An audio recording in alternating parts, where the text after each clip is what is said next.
जय हिंद। मैं पिंकू विद्यार्थी लाइफ जीएस में आपका स्वागत है। अगर आप बीपीएससी के माध्यम से होने वाली शिक्षक बहाली की तैयारी कर रहे हैं तो आपको डरने की बात ही नहीं है साहब। ऐसी बात नहीं है कि बीपीएससी लेवल से आपका से सवाल पूछा जाएगा, एकदम नॉर्मल क्वेश्चन रहेगा जिस तरह से रहता है। और जीके जीएस का भी पैटर्न कोई बड़ा नहीं है कि यूपीएससी बीपीएससी लेवल का रहेगा, बहुत नॉर्मल रहेगा। आप आराम से तैयारी कर सकते हैं। इसका फर्स्ट पार्ट का वीडियो आपको अपलोड कर दी गई है, ये सेकंड पार्ट का वीडियो है। चलिए, ये आपका फर्स्ट क्वेश्चन है। इसमें कह रहा ना, निम्नलिखित में से किसने हिंदी भाषा को राष्ट्रभाषा के रूप में स्वीकारा? तो देखिएगा, ये आपका भारत है साहब, ये आपका भारत है, ठीक है। और भारत की जो सबसे बड़ी भाषा जो है ना, वो हिंदी भाषा है। भारत की सबसे बड़ी भाषा जो है वो हिंदी भाषा है। और ऐसे दुनिया की बात कीजिएगा कि दुनिया की सबसे बड़ी भाषा कौन है, तो मंदारिन। मंदारिन बोले तो चीनी भाषा। तो दुनिया की सबसे बड़ी भाषा मंदारिन भाषा है, लेकिन भारत की जो सबसे बड़ी भाषा है वो हिंदी भाषा है। तो कह रहा है कि निम्नलिखित में से किसने हिंदी भाषा को भारत की राष्ट्रभाषा के रूप में स्वीकारा? तो वह है स्वामी दयानंद सरस्वती। वो है स्वामी दयानंद सरस्वती। और यही स्वामी दयानंद सरस्वती ने सबसे पहले स्वराज शब्द का प्रयोग किया था। सबसे पहले स्वराज शब्द का प्रयोग किया था। तो आपसे यही ने पूछा है कि पहली बार स्वराज शब्द का प्रयोग किसने किया था? तो दयानंद सरस्वती ने किया था। अब एक व्यक्ति है जो ये बोला था कि स्वराज हमारा जन्मसिद्ध अधिकार है। स्वराज हमारा जन्मसिद्ध अधिकार है। जन्मसिद्ध अधिकार है। स्वराज हमारा जन्मसिद्ध अधिकार है, मैं इसे लेकर रहूंगा। ये कहने वाले आदमी आपका बाल गंगाधर तिलक है। तो किसने कहा था कि स्वराज हमारा जन्मसिद्ध अधिकार है, मैं इसे लेकर रहूंगा? तो बाल गंगाधर तिलक। लेकिन बात कीजिए कांग्रेस की, कांग्रेस के अधिवेशन में स्वराज का प्रयोग था। हाँ, कांग्रेस सेशन में स्वराज शब्द का प्रयोग हुआ 1906 ईस्वी में। और प्रयोग किए थे नौरोजी, दादा भाई, ये शब्द का प्रयोग किए थे दादा भाई नौरोजी। तो अगर पूछा जाए कि कांग्रेस के अधिवेशन में पहली बार स्वराज शब्द का प्रयोग कब और किसने किया? तो 1906 ईस्वी में दादा भाई नौरोजी ने किया। और यही कांग्रेस के अधिवेशन में पुनः स्वराज का मांग कौन किया था? तो 1929 ईस्वी में पंडित जवाहरलाल नेहरू ने किया था साहब। पंडित जवाहरलाल नेहरू ने किया था पुनः स्वराज की मांग, ठीक है। और बात की जाए, हाँ चलिए, तो आपका जो क्वेश्चन है ना उसका आंसर होगा साहब, हाँ ध्यान देगा, आपका जो क्वेश्चन है आपकी क्वेश्चन का आंसर होगा आपका ये स्वामी दयानंद सरस्वती। स्वामी दयानंद सरस्वती। अब सवाल रहा ये कि राजा राम मोहन राय, यहाँ पे सवाल है राजा राम, हाँ चारों ऑप्शन को देख लेते हैं, बेहतर रहेगा, है ना। तो फर्स्ट ऑप्शन आपका है राजा राम मोहन राय। तो राजा राम मोहन राय जो है ना, इसे हम कहते हैं भारतीय पुनः जागरण का जनक। भारतीय पुनः जागरण का जनक। तो राजा राम मोहन राय को भारतीय पुनः जागरण का जनक कहते हैं। ऐसे पुनः जागरण की उत्पत्ति इटली में हुई है, ध्यान दीजिएगा। पुनः जागरण की उत्पत्ति इटली में हुई है। ये इटली जो है ना, ये यूरोप में पड़ता है। इटली को यूरोप का भारत भी कहा जाता है, समझे। लेकिन भारत में, हाँ, पुनः जागरण का अर्थ होता है फिर से जागना। लेकिन पूछा भारत में पुनः जागरण का जनक कौन है? तो भारत में पुनः जागरण का जनक है राजा राम मोहन राय। ये वही राजा राम मोहन राय है जिसके सहयोग से लॉर्ड विलियम बेल्टिक ने सती प्रथा का अंत किया था। बात करते हैं स्वामी विवेकानंद। स्वामी विवेकानंद के जन्मदिन पर 12 जनवरी को युवा दिवस मनाया जाता है। क्या मनाया जाता है? युवा दिवस, समझना। और जब अमेरिका में विश्व धार्मिक सम्मेलन हुआ था, तो उस विश्व धार्मिक सम्मेलन में शामिल होने के लिए भारत से जो गया था वो स्वामी विवेकानंद ही गए थे। चलिए, अब सेकंड वाले क्वेश्चन पे आते हैं। सेकंड क्वेश्चन क्या रहा ना कि बिहार के किस जिले में गंगा नदी की लंबाई सबसे अधिक है? बिहार के किस जिले में गंगा नदी की लंबाई सबसे अधिक है? तो देखिए, सबसे पहले तो ये आपकी बिहार हो गई साहब, ये आपकी बिहार हो गई। गंगा नदी जो है ना, बिहार के 12 जिला में बहती है, ये चीज ध्यान दीजिएगा। गंगा नदी जो है वो बिहार के 12 जिला में बहती है। और ये 12 जिला में गंगा नदी की सबसे अधिक लंबाई पटना में है साहब। पटना में गंगा नदी की लंबाई 99 किलोमीटर है, पता है ना, पढ़ा है ना। तो पटना में गंगा नदी की लंबाई 99 किलोमीटर है। और पटना के बाद गंगा नदी की सबसे अधिक लंबाई जो है ना, तो वह है भागलपुर में, वो 97 किलोमीटर है, 97 किलोमीटर। आपसे पूछा गया है कि बिहार लेवल की एग्जाम है साहब, तो बिहार लेवल से क्वेश्चन पक्का पूछेगा, समझ ना। अब यहाँ पे पूछा क्या गया है, बिहार के किस जिले में गंगा नदी की लंबाई सबसे अधिक है, तो वो है पटना जिला में साहब। पटना जिला में कितना है, 99 किलोमीटर है। कहाँ है, कितना, 99 किलोमीटर। और भागलपुर में 97 किलोमीटर है साहब, ये दूसरा नंबर। अरे भाई मिस्टेक हो गया ना, ये तो भोजपुर हो गया। अब भागलपुर में कितना है, 97 किलोमीटर। तो पटना में 99 किलोमीटर, भागलपुर में 97 किलोमीटर। यानी बिहार के किस जिले में गंगा नदी की लंबाई सबसे अधिक है, तो वह है पटना में, और पटना के बाद भागलपुर में। बात करते हैं भोजपुर की, तो गंगा नदी सबसे पहले एंट्री मारती है भोजपुर में, समझना। गंगा नदी सबसे पहले बिहार के किस जिला में आती है, तो भोजपुर में। और बात करते हैं मुंगेर की, तो मुंगेर आप याद रखिएगा, बंगाल के नवाब ने मुंगेर को भी अपना राजधानी बनाया था, ठीक है। अब आगे क्वेश्चन, हिमालय की हिमालय के सबसे दक्षिणी भाग को क्या कहा जाता है, हिमालय की सबसे दक्षिणी भाग को क्या कहा जाता है। तो जानते हैं हिमालय को 4 भागों में डिवाइड किया गया, इसको वीडियो भी आपको यूट्यूब पे बनाकर अपलोड कर दिए हैं। हिमालय को 4 भागों में बांटा गया है, समझना। तो सबसे उत्तरी, हिमालय को 4 भागों में बांटा गया, सब 4 भागों में, सब 4 भागों में। तो सबसे उत्तरी हिमालय जो है ना, वो है ट्रांस हिमालय, और सबसे दक्षिणी हिमालय जो है ना, रेड कलर दिख रहा है ना जी, सबसे दक्षिणी हिमालय जो है ना, वो शिवाल का है। तो सबसे उत्तरी हिमालय हो गया आपका ट्रांस हिमालय, और सबसे दक्षिणी हिमालय जो है वो शिवाल का है। तो क्वेश्चन क्या पूछा है कि हिमालय के सबसे दक्षिणी भाग को क्या कहेंगे, तो हिमालय की सबसे दक्षिणी भाग को हम कहेंगे शिवाल का। ऐसे बीपीएससी के एग्जाम में पूछा हुआ क्वेश्चन है, समझना। आगे देखिएगा, आगे अब अगला क्वेश्चन है ना, कह रहा गायत्री मंत्र किस पुस्तक में मिलता है। तो देखिए गायत्री मंत्र की अगर बात किया जाए ना, गायत्री मंत्र आपको ऋग्वेद में मिलेगा साहब। गायत्री मंत्र जो है ना आपको ऋग्वेद में मिलेगा, और ऋग्वेद में कुल मंडल की संख्या है ना वो 10 है। ऋग्वेद में कुल मंडल की संख्या 10 है। अभी 10 मंडल में तीसरा मंडल जो है ना, तीसरा मंडल है ना, तीसरा मंडल में आपको गायत्री मंत्र मिलेगा, तीसरा मंडल में गायत्री मंत्र मिलेगा। तो गायत्री मंत्र किस पुस्तक में मिलेगा, तो ऋग्वेद में। ऋग्वेद में मंडल की संख्या 10 है। 10 मंडल में तीसरा मंडल जो है ना, इसी तीसरा मंडल में आपको गायत्री मंत्र है, गायत्री मंत्र है साहब। ये गायत्री मंत्र सूर्य देवता के लिए समर्पित है। किस देवता के लिए समर्पित है, तो सूर्य देवता के लिए समर्पित है। अब आगे की बात करते हैं, कह रहा है किस अनुच्छेद के तहत लोकसभा में अनुसूचित जातियों एवं अनुसूचित जनजातियों के लिए सीटें आरक्षित की गई है। तो देखिए बात हो रही लोकसभा, पहली बात हो रही है साहब लोकसभा की, ध्यान देगा, लोकसभा की बात हो रही है, लोकसभा की, ठीक है।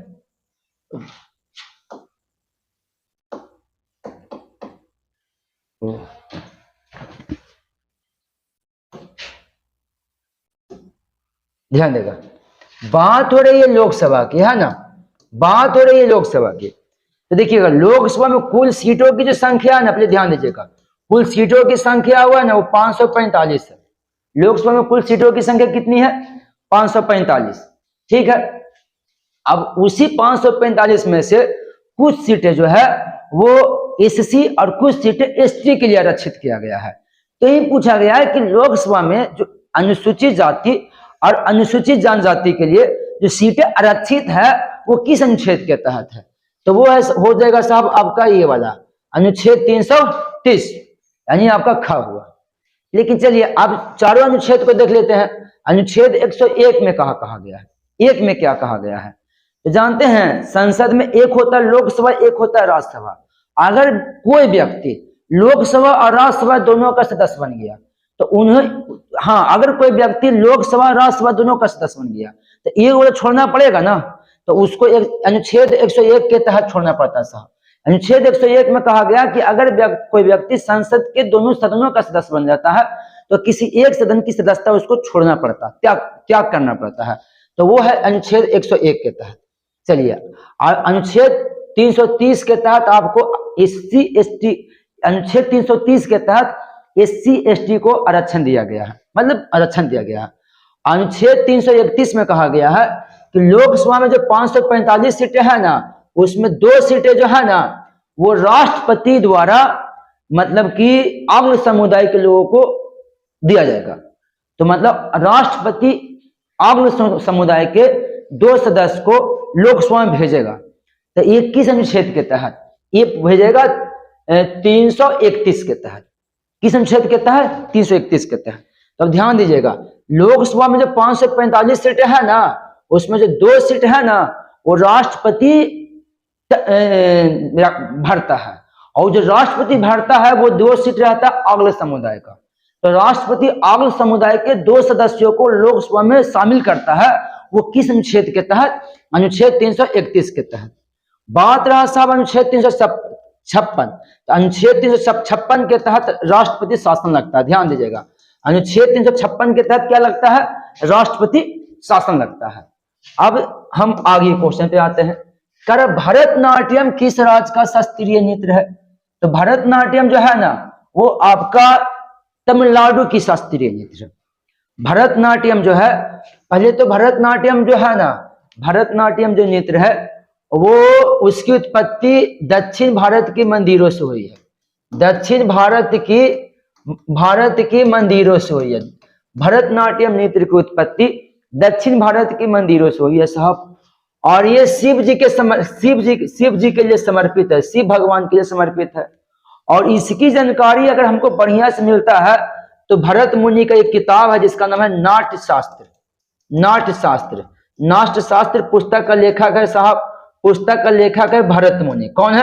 भरत मुनि। तो ये जो भरत मुनि का जो पुस्तक नाट्य शास्त्र है, इसी पुस्तक में आपको भरतनाट्यम का उल्लेख किया गया है। और ये भरतनाट्यम तमिलनाडु का शास्त्रीय नृत्य है। तमिलनाडु का क्या है? शास्त्रीय नृत्य है। चलिए अब अगला क्वेश्चन। हाँ, भारत में जो उपराष्ट्रपति पद है वो किस देश से लिया गया है? तो देखिएगा, उपराष्ट्रपति पद की बात करते हैं तो ये है आपका यूएसए। यूएसए बोले तो आपका हो गया संयुक्त राज्य अमेरिका। तो संयुक्त राज्य अमेरिका से आपको राष्ट्रपति पद लिया गया, राष्ट्रपति पद लिया गया। संयुक्त राज्य अमेरिका से ही उपराष्ट्रपति पद लिया गया, उपराष्ट्रपति पद लिया गया। ध्यान दीजिएगा। और संयुक्त राज्य अमेरिका से ही संयुक्त अमेरिका से ही मौलिक अधिकार लिया गया है। क्या लिया गया है? मौलिक अधिकार लिया गया है साहब, मौलिक अधिकार लिया गया है, मौलिक अधिकार लिया गया है। तो ये जो संयुक्त राज्य अमेरिका है, ये जो संयुक्त राज्य अमेरिका है, तो संयुक्त राज्य अमेरिका से क्या क्या लिया गया? ऐसे बहुत सा चीज लिया गया, लेकिन यहाँ पे ध्यान दीजिए, राष्ट्रपति, उपराष्ट्रपति और मौलिक अधिकार। तो क्वेश्चन है कि भारत में उपराष्ट्रपति पद किस देश से लिया गया है? तो भारत में उपराष्ट्रपति पद है ना वो लिया गया संयुक्त राज्य अमेरिका से। अब बात करते हैं इंग्लैंड से। तो देखिएगा, नागरिकता जो है ना साहब, हाँ, ये जो नागरिकता है ना वो आपको इंग्लैंड से लिया गया है, क्योंकि इंग्लैंड में एकल नागरिकता है और भारत में भी एकल नागरिकता है। याद रखिएगा, भारत में कैसी नागरिकता है? तो एकल नागरिकता है साहब। तो भारत में जो एकल नागरिकता है ना वो इंग्लैंड से लिया गया है। और संसदीय प्रणाली जो भारत में है, संसदीय प्रणाली जो भारत में है वो भी इंग्लैंड से लिया गया है, समझ ना। और बात करते हैं रूस से। तो मौलिक कर्तव्य जो है ना साहब, मौलिक अधिकार नहीं, ये जो मौलिक कर्तव्य जो है ना वो आपका लिया गया है कहां से? रूस से। और आयरलैंड से लिया गया है राज्य के नीति निर्देशक सिद्धांत। राज्य के नीति निर्देशक सिद्धांत वो कहां से लिया गया? आयरलैंड से। तो अमेरिका से भी हो गया, इंग्लैंड से भी हो गया, रूस से मौलिक कर्तव्य, आयरलैंड से राज्य के नीति निर्देशक सिद्धांत लिया गया है। चलिए, गौतम बुद्ध का निधन, गौतम बुद्ध का निधन किसके शासनकाल में हुआ था? समझना, गौतम बुद्ध का नाम तो सुनी है। तो गौतम बुद्ध के निधन की बात आए तो गौतम बुद्ध का निधन हुआ अजातशत्रु की शासनकाल में। किसके शासनकाल में हुई है? अजातशत्रु के शासनकाल में। यहाँ पे लिखा हुआ है बिंबिसार। देखिए, बिंबिसार जो है ना साहब वो हर्यक वंश का राजा है, समझना। हर्यक वंश का राजा नहीं, हर्यक वंश का संस्थापक था। हर्यक वंश का संस्थापक जो है ना वो बिंबिसार था, ठीक है। और बिंबिसार, हाँ, ध्यान देगा, हर्यक वंश का संस्थापक बिंबिसार था। और ये बिंबिसार गौतम बुद्ध का मित्र था। क्या था? मित्र था। ये गौतम बुद्ध का मित्र था। और बिंबिसार का बेटा है अजातशत्रु। अजातशत्रु के शासनकाल में गौतम बुद्ध की मौत हुई थी। क्वेश्चन यही आपका है कि गौतम बुद्ध का निधन किस राजा के शासनकाल में हुआ, तो अजातशत्रु के शासनकाल में। अब अजातशत्रु का बेटा का नाम है उदयन। ये वही उदयन है साहब जो गंगा और सोन नदी की संगम पे, गंगा और सोन नदी की संगम पे पाटलिपुत्र नामक नगर बसाया। और इस पाटलिपुत्र का नाम बदल के पटना करने वाला आदमी का नाम है साहब शेरशाह सूरी। शेरशाह सूरी, इसलिए आधुनिक पटना का निर्माता हम शेरशाह सूरी को कहते हैं। अभी बात करते हैं बिंदुसार। ये जानते हैं ये मौर्य वंश का राजा है। बिंदुसार जो है ना वो मौर्य वंश का राजा है। चंद्रगुप्त मौर्य का ये बेटा है और सम्राट अशोक का ये पिता है। बिंदुसार, बिंदुसार मौर्य वंश के राजा है। चंद्रगुप्त मौर्य का ये हो गए पुत्र और सम्राट अशोक के पिता। चलिए अब अगला क्वेश्चन कह रहा है ना कि चंडालिका पुस्तक का लेखक कौन है। चंडालिका पुस्तक का लेखक कौन है, तो चंडालिका पुस्तक का लेखक जो है ना वो रविन्द्रनाथ टैगोर है। बल्कि रविन्द्रनाथ टैगोर बहुत से पुस्तक लिखे हैं, ऐसी बात नहीं है। अरे गीतांजलि पुस्तक भी इन्हीं का है जी।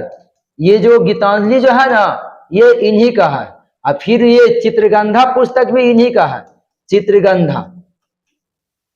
फिर है आपका गीतांजलि, चित्रगंधा, चंडालिका, फिर गोरा, फिर गार्डनर, ये सब जितना पुस्तक है ना, हाँ तो ये सब जितना पुस्तक है ना सब के सब पुस्तक का लेखक रविन्द्रनाथ टैगोर है। यहाँ पे क्या लिखा है कि चंडालिका पुस्तक का लेखक कौन है, तो चंडालिका पुस्तक का लेखक रविन्द्रनाथ टैगोर है। लेकिन इसके अलावा Gitanjali, Chitrangada, Gora, gardener, hungry stone, hungry stone, ये सब पुस्तक का लेखक रविन्द्रनाथ टैगोर है। दूसरा ऑप्शन कालिदास। देखिए कालिदास जो है ना साहब और उसका संबंध गुप्त काल से है। कालिदास का संबंध गुप्त काल से है। गुप्त काल का एक राजा था चंद्रगुप्त द्वितीय, समझे ना।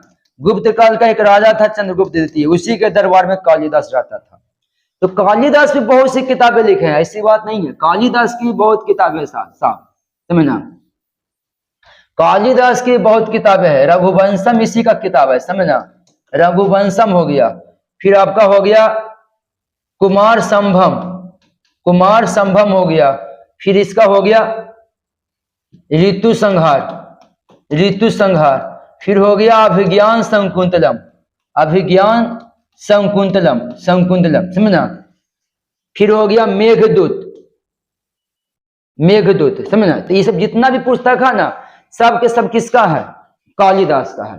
कालिदास का पुस्तक है साहब रघुवंशम, कुमार संभव, ऋतु संहार, अभिज्ञान संकुंतलम, मेघदूत। ठीक है। अब बात कर रविंद्र घोष। रविंद्र घोष एक ऐसा क्रांतिकारी था जो अपने अंत समय में सन्यासी बन गया था। इनका भी किताब है साहब, लाइफ डिवाइन इन्हीं का पुस्तक है। लाइफ डिवाइन इन्हीं का पुस्तक है। अब बीडी सावरकर 1857 की क्रांति को स्वतंत्रता संग्राम की पहली क्रांति कहने वाला व्यक्ति है बीडी सावरकर, समझना। बीडी सावरकर की भी बहुत किताब है। मेरा जीवन करवास, भारत का स्वतंत्रता संग्राम, the first war of independence, Indian war of independence. फिर से एक बार सुनिएगा, मेरा जीवन करवास, भारत का स्वतंत्रता संग्राम, the first war of independence, Indian war of independence. ये जितने भी पुस्तक बोले ना सबके सब पुस्तक का लेखक है आपका बीडी सावरकर। ठीक है। अब आगे कह रहा है ना कि सूडान में गिरी युद्ध में फंसे भारतीयों को लाने के लिए भारत सरकार कौन सा ऑपरेशन चलाया है। देखिए अभी फिलहाल सूडान में गिरी युद्ध छिड़ गया है, समझे ना। सूडान में फिर कहाँ पड़ता है, ध्यान दीजिएगा। सूडान में गिरी युद्ध छिड़ गया है, तो सूडान में जितने भी भारतीय फंसे हुए हैं उसको लाने के लिए भारत सरकार ने एक ऑपरेशन शुरू किया है।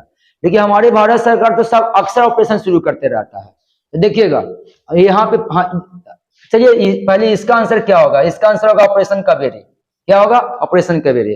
तो फिर से सुनिएगा, सूडान एक देश है, ठीक है। सूडान एक देश है, ये देश पड़ता है अफ्रीका महाद्वीप में।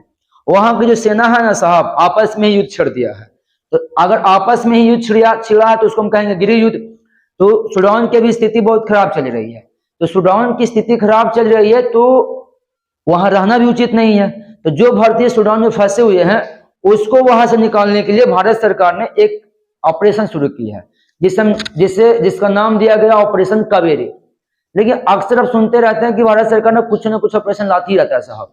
देखिएगा, ऑपरेशन वंदे भारत जो है ना, वो कोरोना के समय में आया था। मतलब कहने का मतलब कोरोना काल में जो भारतीय दूसरे दूसरे देशों में फंस गया था, कोरोना काल में जो भारतीय दूसरे दूसरे देशों में फंस गया था, तो उस भारतीयों को लाने के लिए भारत सरकार ने ऑपरेशन वंदे भारत चलाया। और जो भारतीय सिंगापुर, कतर, कुवैत में फंसा, ये भी कोरोना काल की बात है साहब, 2021 की बात हो रही है, समझ ना, 2021 की। तो ये भी व्यक्ति जो कोरोना काल में जो फंसा, तो उसको भी लाने के लिए ऑपरेशन समुद्र सेतु चलाया गया। अब देखिएगा, ये 2022 की बात है, 2022 की बात है। यूक्रेन और रूस के बीच में युद्ध हुआ। यूक्रेन और रूस के बीच में युद्ध हुआ। ये कहानी 2022 की है साहब। तो 2022 में जब युद्ध होती है, तो बहुत से जो बच्चे थे वो मेडिकल की तैयारी करने के लिए यूक्रेन गए थे, वो बच्चे फंस गए। उसको लाने के लिए भारत सरकार ने ऑपरेशन गंगा चलाया। तो ये जानते हैं, ये चारों में से कोई पूछ सकता है आपको। तो कोरोना काल में भारत सरकार ने 2 ऑपरेशन लेकर आया था, ऑपरेशन वंदे भारत, एक ऑपरेशन समुद्र सेतु। हाँ, अब यूक्रेन रूस में जो युद्ध हुआ, उस युद्ध में फंसे भारतीयों को लाने के लिए ऑपरेशन गंगा चलाया। अब अभी जो सूडान में जो भारतीय फंसे हुए हैं, उसको लाने के लिए चलाया गया ऑपरेशन कावेरी।